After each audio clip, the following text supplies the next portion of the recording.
Sa kaibuturan ng aking pagkatao, isang pag-ibig na tunay, naninirahan ang kakayahan ng aking ina, sa pamamagitan at sa pamamagitan. Ang kanyang pag-ibig, isang apoy na walang hanggang naninigas. Ginagabayan ako sa kadiliman, kasama ang ningning nitong liwanag. Sa kanyang mga mata, nakita ko ang refleksyon ng pag-aalaga. Isang pag-ibig na walang kondisyon, walang kapantay.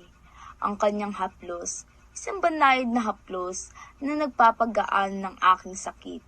Isang paalala na ang kanyang pag-ibig ay laging mananatili. Ang kanyang tinig, isang himig na nagpapaginhawa sa aking kaluluwa.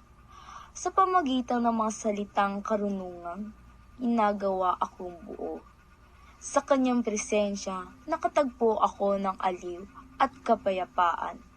Isang saduwaryo ng pag-ibig na hindi titigil. Sa bawat pagtibok, bawat tagumpay, nandyan siya.